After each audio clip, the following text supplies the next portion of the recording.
আসসালামু আলাইকুম সকল দর্শক শ্রোতাকে আমন্ত্রণ জানিয়ে শুরু করছি চ্যানেল আই সংবাদ। সংবাদ স্টুডিওতে আপনাদের সাথে আছি মোহাম্মদ রাইহান। বিস্তারিত সংবাদের শুরুতেই জানিয়ে দিচ্ছি ফ্রেশ আটা ময়দা সুজি সংবাদ শিরোনামগুলো।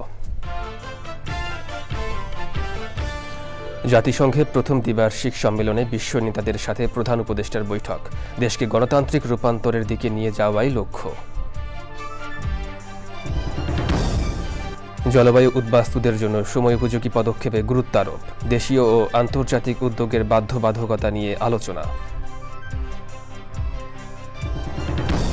শীর্ষ শিল্প উদ্যোক্তা স্কয়ার গ্রুপের প্রতিষ্ঠাতা স্যামসন এইচ চৌধুরীর জন্ম শতবর্ষ আজ।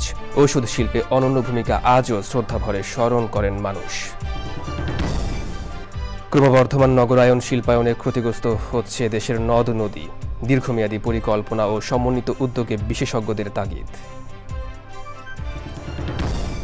সবুজে সাজাই বাংলাদেশ স্লোগানে রাজবাড়ীতে প্রকৃতি ও জীবন ক্লাবের বৃক্ষরোপণ। বাসযোগ্য পৃথিবী বিনির্মাণের অভিযাত্রায় বিশিষ্টজনদের সাধুবাদ।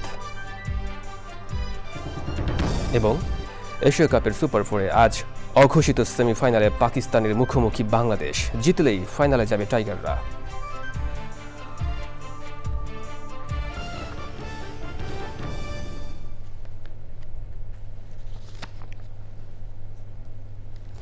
দর্শক, সংবাদ শিরোনামগুলো জানাচ্ছিলাম। এখনকার এই সংবাদ আয়োজন একই সঙ্গে চ্যানেল আইয়ের ইউটিউব চ্যানেল এবং চ্যানেল আইয়ের ওটিটি প্ল্যাটফর্ম আই স্ক্রিনে লাইভ স্ট্রিম হচ্ছে। এবার বিস্তারিত প্রসঙ্গ। জাতিসংঘ সদর দফতরে শুরু হয়েছে বৈশ্বিক অর্থনীতি বিষয়ক প্রথম দ্বিবার্ষিক সম্মেলন। উদ্বোধনী অধিবেশনে বাংলাদেশের প্রধান উপদেষ্টা প্রফেসর মোহাম্মদ ইউনূস বিশ্বের দরিদ্র ও প্রান্তিক জনগোষ্ঠীর স্বার্থ রক্ষায় শক্তিশালী পদক্ষেপ নেওয়ার আহ্বান জানিয়েছেন। নিউ ইয়র্ক থেকে রাশেদ আহমেদকে সঙ্গে নিয়ে আরও জানাচ্ছেন আদিত্য শাহিন।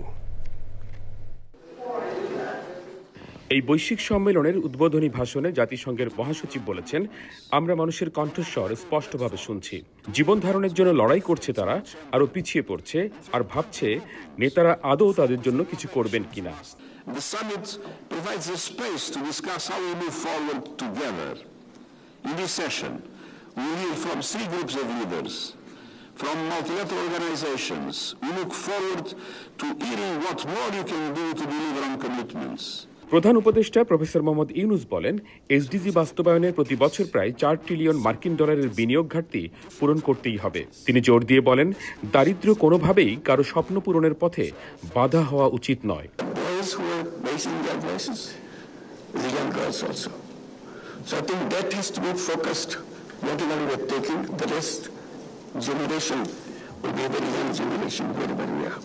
বাংলাদেশের অভিজ্ঞতা তুলে ধরে প্রধান উপদেষ্টা জানান, নারীরা যখন ব্যবসা শুরু করে, যুব সমাজ তখন সৌরবিদ্যুৎ ও তথ্য প্রযুক্তি পায়, কিংবা বস্তির শিশুরা পুষ্টি ও শিক্ষা সুবিধা পায়, তখনই সত্যিকার পরিবর্তন ঘটে। তিনি বলেন, আমাদের এমন এক অর্থনীতি গড়তে হবে যা মর্যাদা দেয়, সবার জন্য সমৃদ্ধি নিশ্চিত করে এবং কাউকে পিছনে ফেলে যায় না। So young people rising against the government taking down. So it's not extreme phenomenon. I think this is going to be a norm. সম্মেলনে প্রধান উপদেষ্টা 5টি অগ্রাধিকারমূলক প্রস্তাব পেশ করেন। এর মধ্যে রয়েছে ন্যায্য করনীতি ও দেশীয় সম্পদ আহরণ ও বহুজাতিক কোম্পানিগুলোর স্বচ্ছ অবদান নিশ্চিত করা, নতুন ধরনের অর্থায়ন ও সামাজিক ব্যবসায় বিনিয়োগ, বৈশ্বিক আর্থিক কাঠামো ঋণ ব্যবস্থার সংস্কার, দুর্নীতি ও অবৈধ অর্থপ্রবাহ রোধ এবং জনগণের অংশগ্রহণ নিশ্চিত করা, এবং জলবায়ু সহনশীল কৃষি, স্বাস্থ্য, শিক্ষা ও প্রান্তিক জনগণের জন্য বিনিয়োগ ত্বরান্বিত করা। প্রধান উপদেষ্টা আরও সতর্ক করেন, জাতিসংঘের বাজেট কমানো বা বৈদেশিক সহায়তা হ্রাস বাংলাদেশের মতো দেশগুলোর জন্য ক্ষতিকর হবে, যারা একই সঙ্গে জলবায়ু ঝুঁকি, অর্থনৈতিক সংকট ও রোহিঙ্গা আশ্রয় দেওয়ার মতো মানবিক দায় বহন করছে। For continuous support and coordinated withdrawal measures so that their graduation remains sustainable and irreversible. প্রধান উপদেষ্টার এই আহ্বান আন্তর্জাতিক মহলে নতুন এক মাত্রা যোগ করেছে। তারা বিশ্বাস করছেন, বাংলাদেশ শুধুমাত্র নিজের উন্নয়ন নয়, বরং বৈশ্বিক অর্থনীতির ন্যায্যতা প্রতিষ্ঠায় গুরুত্বপূর্ণ ভূমিকা রাখতে চায়। জাতিসংঘ সদর দপ্তর থেকে আদিত্য শাহিন, চ্যানেল আই। কেবল আলোচনায় সীমাবদ্ধ না থেকে জলবায়ু উদ্বাস্তুদের জন্য সময়োপযোগী পদক্ষেপে জোর দিয়েছেন প্রকৃতি বন্ধু বীর মুক্তিযোদ্ধা মুকিত মজুমদার বাবু। রাজধানীতে ন্যায়সঙ্গত রূপান্তর শীর্ষক সম্মেলনে যোগ দিয়ে বক্তারা জলবায়ু অভিঘাত মোকাবেলায় ঐক্যবদ্ধ দেশীয় ও আন্তর্জাতিক উদ্যোগের বাধ্যবাধকতা তুলে ধরেন। বিস্তারিত মুশাহিদ রনির রিপোর্টে। জলবায়ু পরিবর্তন কেবল বৈশ্বিক সংকট নয়, এটি আমাদের প্রতিদিনের বাস্তবতা। তথ্য বলছে গত ২০ বছরে জলবায়ু বিপর্যয়ের ফলে ক্ষতিগ্রস্ত দেশগুলোর তালিকায় শীর্ষ 10-এ রয়েছে বাংলাদেশ। বছরে গড়ে ৭০ লাখ মানুষ চরম আবহাওয়ার শিকার যেমন হচ্ছেন, তেমনি প্রায় ৯ লাখের বেশি বাস্তুচ্যুত হয়ে শহরমুখী হচ্ছেন। এমন পরিস্থিতিতে জলবায়ু অভিবাসনের ন্যায্যতা নিশ্চিতে ২ দিনের ন্যায়সঙ্গত রূপান্তর সম্মেলন ২০২৫-এর পর্দা উঠল। আয়োজনে যোগ দিয়ে বক্তারা শ্রমবাজারের বিপর্যয় রোধে গার্মেন্টস, ট্যানারি, নির্মাণ ও কৃষিখাতে ন্যায্য ও অন্তর্ভুক্তিমূলক রূপান্তরের প্রয়োজনীয়তা তুলে ধরেন। উৎপাদনশীলতা বাড়াতে এবং পরিবেশগত মান উন্নত করতে এই পরিবর্তনগুলো যেভাবে সাহায্য করবে, পাশাপাশি আমাদের শ্রমিকদের জন্য চাকরির ঝুঁকিও তৈরি করছে। The report calls upon heat health action plans, mandatory employers policies as well, specific protection for vulnerable groups. বাংলাদেশের শ্রমিক আন্দোলন এবং শ্রমিক আন্দোলনকে সহায়তা করে যে সমস্ত সংগঠন, গবেষণা প্রতিষ্ঠান এবং আন্তর্জাতিক ডেভেলপমেন্ট অর্গানাইজেশন, তাদের সবাই মিলে আমরা একটা কল অফ অ্যাকশন করব। A just transition would ensure fairer distribution of economic gains and manage environmental, digital, and demographic transitions so that no one is left behind. টেকসই অভিযাত্রা নিশ্চিতে নারী, যুবক এবং অভিবাসী শ্রমিকদের অংশগ্রহণ ছাড়া ন্যায়সঙ্গত রূপান্তর পূর্ণাঙ্গ হবে না বলে মত বিশিষ্টজনদের।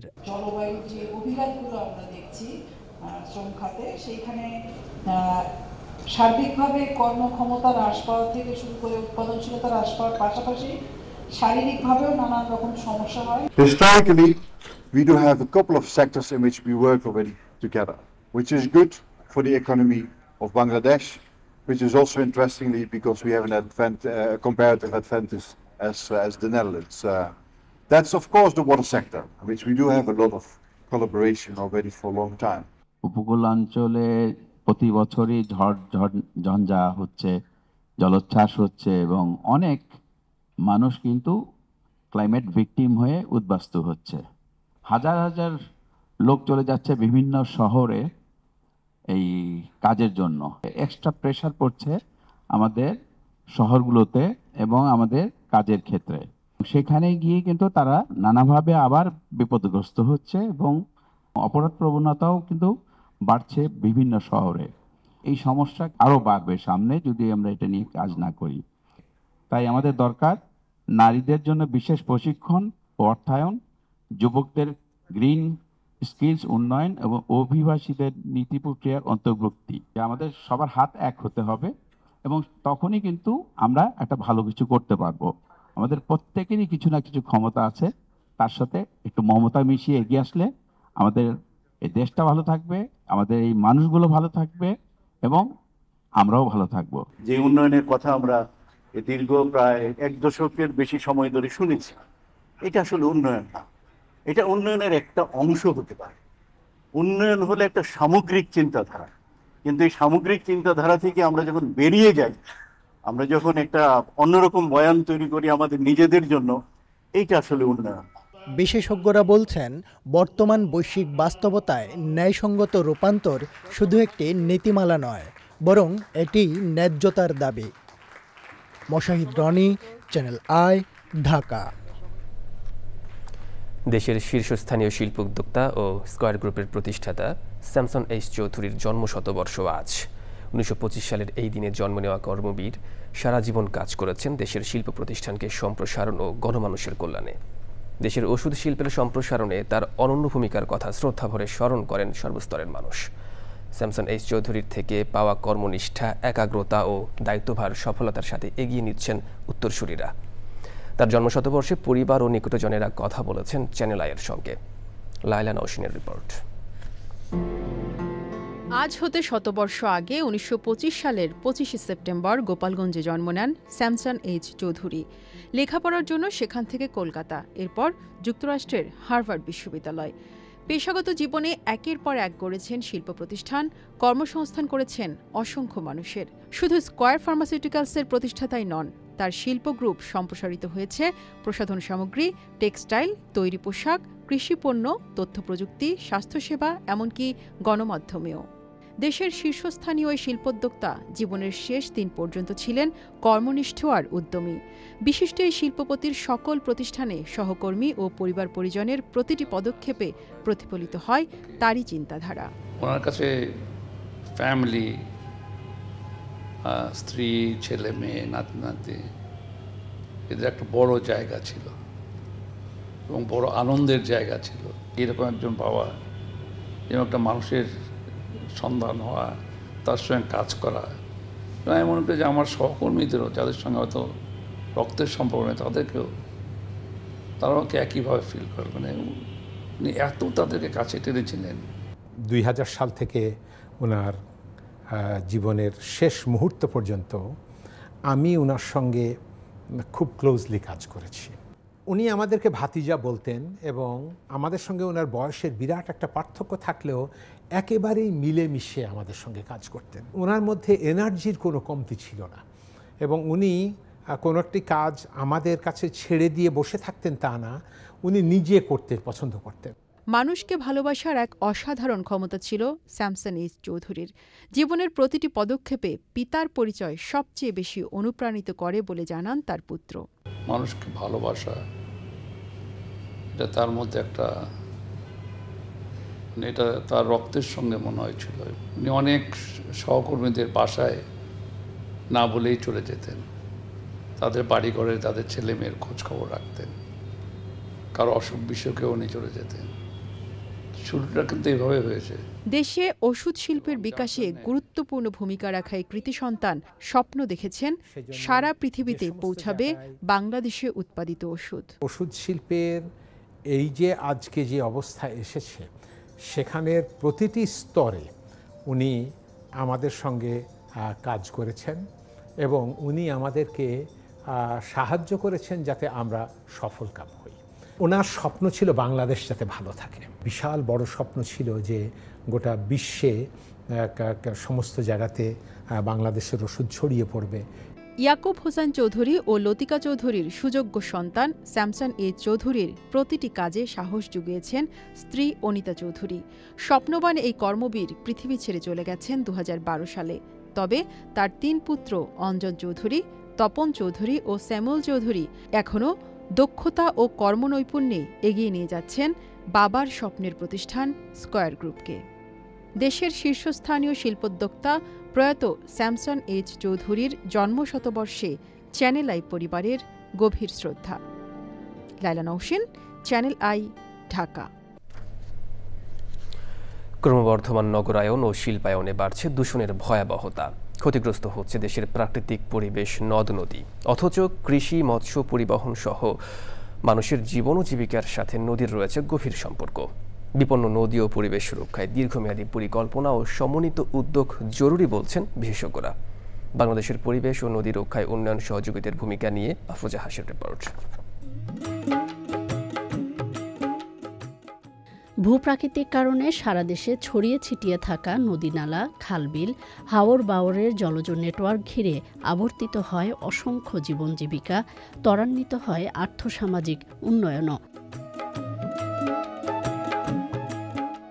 তবে উন্নয়ন অগ্রযাত্রার নামে মানুষের প্রাণ প্রকৃতি বিমুখ অদূরদর্শী কর্মকাণ্ডে বাড়ছে দূষণ। নদী হারাচ্ছে নিজস্ব সত্তা, সেই সাথে জলবায়ুর বিরূপ অভিঘাতে ভাঙনসহ নানা প্রাকৃতিক দুর্যোগে বাড়ছে পরিবেশ বিপর্যয়ের ঝুঁকি। এমন বাস্তবতায় নদী ও পরিবেশ রক্ষায় সরকারের পাশাপাশি কাজ করছে ইউরোপীয় ইউনিয়ন, সিডা সহ বিভিন্ন উন্নয়ন সহযোগী সংস্থা।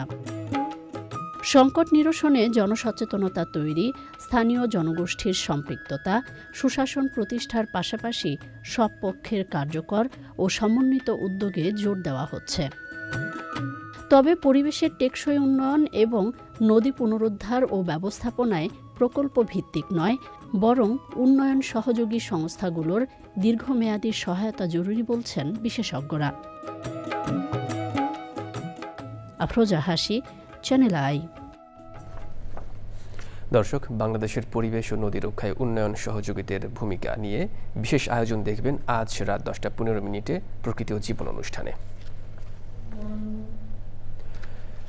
জলবায়ু পরিবর্তনের অভিঘাত মোকাবেলা ও অভিযোজন এবং আর্থসামাজিক উন্নয়নে সবুজায়নের গুরুত্ব আরোপ বিশেষজ্ঞদের। এমন বাস্তবতায় সবুজে সাজাই বাংলাদেশ স্লোগানে প্রাকৃতিক সুরক্ষা বলয় গড়তে রাজবাড়ীতে বৃক্ষরোপণ করেছে প্রকৃতি ও জীবন ক্লাব। মোবাইল নেটওয়ার্ক অপারেটর প্রতিষ্ঠান বাংলালিংকের সহায়তায় নতুন প্রজন্মের হাতে তুলে দেওয়া হয় ধরিত্রীর আদি প্রাণ বৃক্ষ। বাসযোগ্য পৃথিবী বিনির্মাণের অভিযাত্রাকে সাধুবাদ জানিয়েছেন বিশিষ্টজনেরা। খান মোহাম্মদ জহিরুল হকের তথ্য, ভিডিও চিত্রে আফরোজা হাসির আরও একটি রিপোর্ট।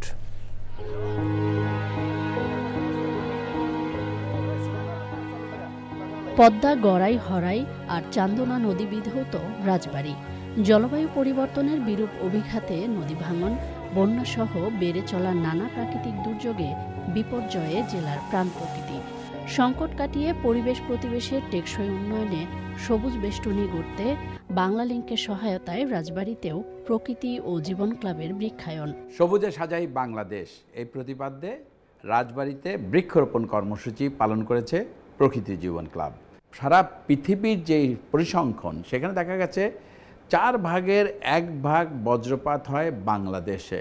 প্রায় 300 লোক সারা বছরে এই বজ্রপাতে মারা যায় বাংলাদেশে।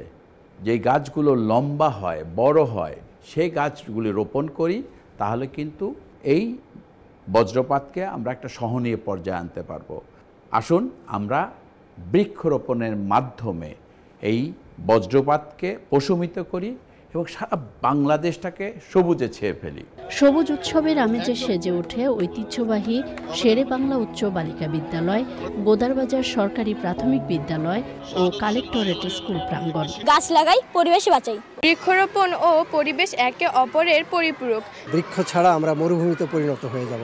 গাছ আমাদের অনেক উপকারে আসে, সে কারণেই এই জনবান্ধব উদ্যোগ, এই উদ্যোগকে আমরা স্বাগত জানাই। নদী ভাঙনের থেকে বাঁচার জন্য বৃক্ষ অনেক বড় ভূমিকা পালন করে। পরিবেশ সুরক্ষায় এমন উদ্যোগকে দৃষ্টান্ত হিসেবে দেখছেন সুধীজনরা। এই চ্যানেলের উদ্যোগে আস্তে আস্তে সারা বাংলাদেশেই ইনশাল্লাহ সবুজে ভরে দিতে পারবো। আবহাওয়া এবং জলবায়ু নিয়ে উদ্বিগ্ন, সেখানে বৃক্ষরোপণ একটি সহজ, সুন্দর এবং গুরুত্বপূর্ণ পদক্ষেপ। প্রত্যেকেরই উচিত গাছ লাগানো। আমরা গাছ লাগাবো 3 ধরনের: ফলজ, বনজ এবং ঔষধি। এটা অবশ্যই আমাদের আশা জাগানিয়া, আর তারা যে এই বৃক্ষর প্রতি ভালোবাসা তৈরি করে দিচ্ছে, আমরা আজকে তাদের শুরু করে দিলাম এবং এটা অব্যাহত থাকবে। ভবিষ্যতের বাসযোগ্য ধরিত্রী বিনির্মাণে সবুজায়ন অব্যাহত রাখার আহ্বান পরিবেশবাদীদের। আফরোজা হাসি, চ্যানেল আই। শিক্ষার্থীদের হাতে কলমে কৃষি শেখাতে বিদ্যালয় ভবনের ছাদকে সাজানো হয়েছে সবুজ ফসলি আয়োজনে। শিক্ষার্থীদের উদ্যোগ আর শিক্ষকদের তত্ত্বাবধানে ভিন্নধর্মী এই ছাদ কৃষি করা হয়েছে মুন্সিগঞ্জ জেলা সদরের বজ্রযোগিনী গ্রামে। বিস্তারিত জানাচ্ছেন শাইখ সিরাজ। মুন্সিগঞ্জ সদরের বজ্রযোগিনী জয়কালী উচ্চ বিদ্যালয়। এখানে 3তলা ভবনের উপরে 3500 বর্গফুটের এই ছাদে গত 2 বছর ধরে চলছে ছাদ কৃষির চর্চা। এখানে শিক্ষার্থীরা শুধু বইয়ের পাতার শিক্ষা নয়, হাতে কলমে শিখছে ফসল উৎপাদনের পদ্ধতি। এই কৃষি শিক্ষার ভিতরে বইতে যা লেখা আছে সেটা পড়ে তোমরা কতটুকু বুঝতে পারো? বই পড়েও বোঝা যায়, তারপরে আমরা প্র্যাকটিক্যালি আমাদের শিক্ষকরা মাঠে দেখায় দেয়। বিদ্যালয়ের প্রধান শিক্ষক নিজেও একজন কৃষিপ্রাণ মানুষ, তার নেতৃত্বে চলছে কার্যক্রমটি। ছাদের যে বিশাল জায়গা রয়েছে, এটা একটা সম্ভাবনা আছে। তারপর থেকে শুরু হলো যে আমি ছাদে কিছু করব। আমার মূলত লক্ষ্য হচ্ছে যে বিষমুক্ত বেগুন সাপ্লাই দেওয়া।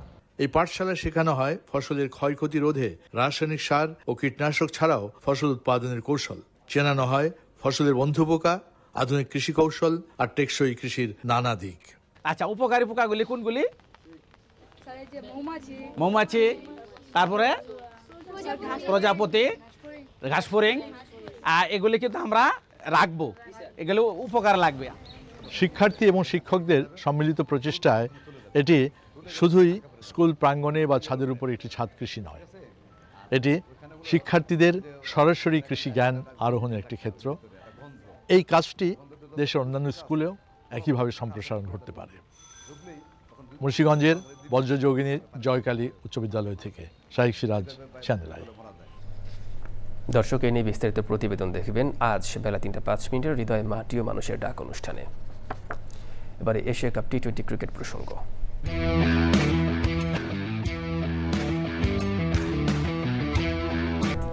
দর্শক, বিরতির পর আরও একবার স্বাগত চ্যানেল আই সংবাদে। এবার কৃষি সংবাদ।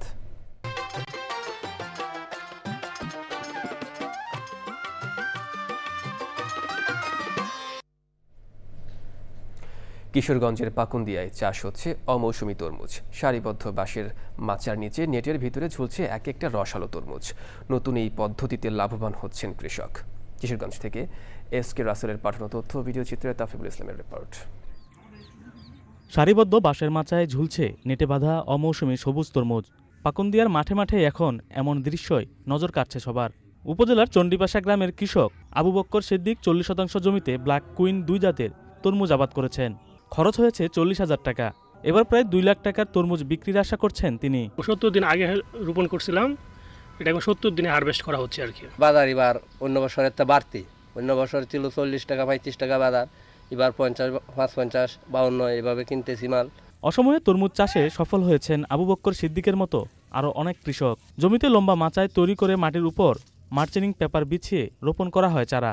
মাটির গুণাগুণ অক্ষুণ্ণ রাখতে ব্যবহার করা হচ্ছে জৈব সার। প্রতিটা গাছের আমরা 2-3টা করে ব্রাঞ্চিং রেখে বাকি অন্যান্য যে 500 কুচিগুলো এগুলো আমরা কেটে দিচ্ছি। এর ফলে দেখা যাচ্ছে যে আমাদের ফলনগুলো এখানে বেড়ে যাচ্ছে। আমাদের কৃষির মূল লক্ষ্য হচ্ছে কৃষিকে খরপোশ কৃষি থেকে বাণিজ্যিক কৃষিতে রূপান্তর করা।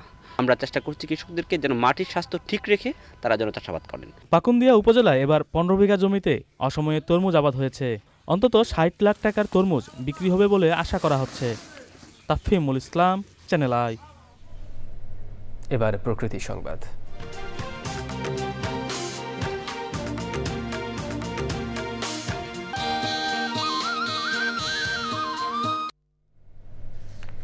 রাঙামাটি শহরের মূল সড়ক সহ বিভিন্ন পয়েন্টে পৌরসভার উদ্যোগে বনজ ফলদ ও ঔষধি গাছের চারা রোপণ কর্মসূচি শুরু হয়েছে। সংশ্লিষ্টরা বলছেন, আধুনিক ও পরিবেশ বান্ধব শহর গড়ে তোলার অংশ হিসেবেই এই কর্মসূচি। মনসুর আহমেদের তথ্য ভিডিওচিত্রে সৈয়দ মাদিহ আদিতের রিপোর্ট। ক্রমবর্ধমান উষ্ণতা, অতিবৃষ্টি ও ঘূর্ণিঝড়ের মতো দুর্যোগের ঝুঁকিতে পড়ে বাংলাদেশ জলবায়ু বিপদের অন্যতম শিকার। নির্বিচারে গাছ কাটার ফলে প্রকৃতি থেকে হারিয়ে যাচ্ছে প্রাণীকুল। এরই লক্ষ্যে রাঙামাটি পৌরসভার উদ্যোগে ফলদ, বনজ ও ঔষধি গাছের চারা রোপণ। পরিবেশ সুরক্ষায় এই ধরনের উদ্যোগকে স্বাগত জানিয়েছেন স্থানীয়রা। রাঙ্গামাটি পৌরসভা রোপণ শুরু করেছে, যা সবুজায়নের ক্ষেত্রে রাঙ্গামাটিতে অনন্য ভূমিকা সৃষ্টি করবে। কর্মপরিবেশ সুন্দর হলে মনটাও ভালো থাকে, কাজ করার প্রতি আগ্রহ থাকে। এই ধারণা থেকে আমরা দায়িত্ব নেওয়ার পর থেকে আমরা আমাদের পৌর চত্বরটা বৃক্ষ দ্বারা আচ্ছাদিত করেছি। রাঙামাটি কেন্দ্রীয় শহীদ মিনার এলাকায় বৃক্ষরোপণের উদ্বোধন করেন জেলা প্রশাসক। বিশেষ করে ছাত্রছাত্রীদেরকে আমরা উৎসাহিত করছি যাতে তারা বেশি বেশি করে গাছ লাগায়। গাছ যেমন একদিকে আমাদের পরিবেশ বান্ধব, আবার ঔষধি গাছ আমাদের বিভিন্ন স্বাস্থ্য সুরক্ষায় কাজ করে থাকে এবং সর্বোপরি পরিবেশ রক্ষায় সুরক্ষায় গাছের কোনো বিকল্প নেই। ভবিষ্যৎ প্রজন্মের বাসযোগ্য ধরিত্রী বিনির্মাণে এই ধরনের সবুজায়ন কর্মসূচি সহায়ক ভূমিকা রাখবে বলে মনে করছেন পরিবেশবাদীরা। সৈয়দ মাদিহ আদিত, প্রকৃতি ও জীবন ডেস্ক, চ্যানেল আই। এবার খেলার খবর।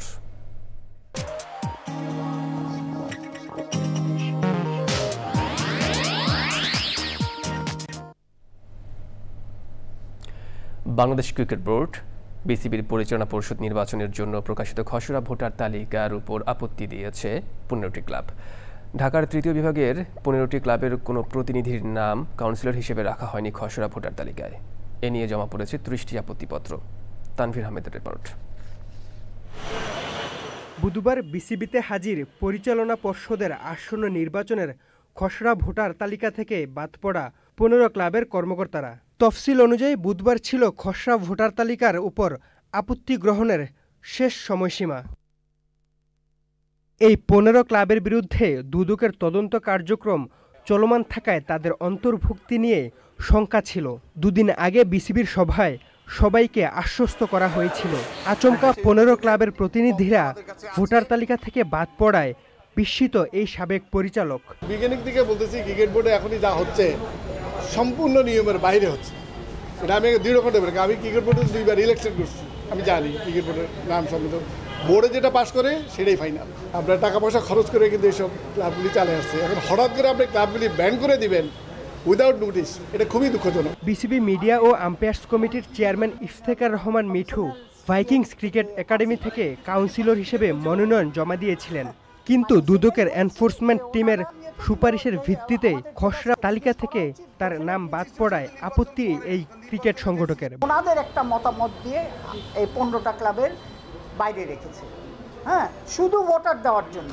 আমি অ্যাকচুয়ালি ভেরি সারপ্রাইজ যে ঠিক আছে ওনারা যদি বলতে 15 ক্লাবকে ব্যান করে দেন সেটা এক কথা, হ্যাঁ, যে তাদের যেটা বলতেছে যে তারা এসেছে নট দ্য রাইট ওয়ে, তাহলে ব্যান করে দেন। আপনি কি করছেন, খেলতে দিচ্ছেন কিন্তু ভোট দিতে দেবেন না। সো তার মানে definitely there is a malafide intention. তফসিল অনুযায়ী 6 অক্টোবর হবে বিসিবি নির্বাচন। Tanvir Ahmed, channel I, Dhaka.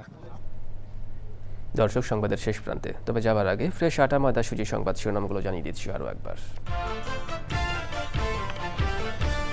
জাতিসংঘের প্রথম দ্বিবার্ষিক সম্মেলনে বিশ্ব নেতাদের সাথে প্রধান উপদেষ্টার বৈঠক। দেশকে গণতান্ত্রিক রূপান্তরের দিকে নিয়ে যাওয়াই লক্ষ্য।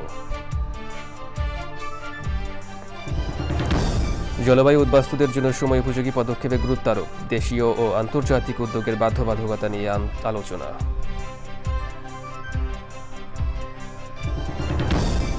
শীর্ষ শিল্পোদ্যোক্তা স্কয়ার গ্রুপের প্রতিষ্ঠাতা স্যামসন এইচ চৌধুরীর জন্ম শতবর্ষ আজ।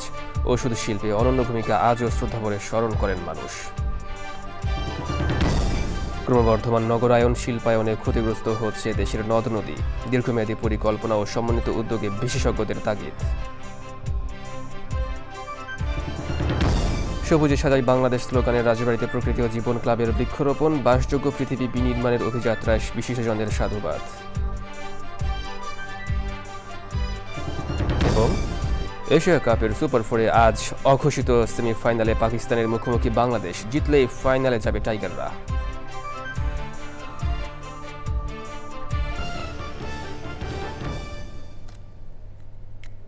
দর্শক, চ্যানেলের সর্বশেষ সংবাদ জানতে ভিজিট করুন channelionline.com-এ। যুক্ত থাকুন আমাদের সোশ্যাল মিডিয়ার প্ল্যাটফর্মগুলোর সাথে। পরবর্তী শীর্ষ খবর দেখার আমন্ত্রণ। ধন্যবাদ সবাইকে।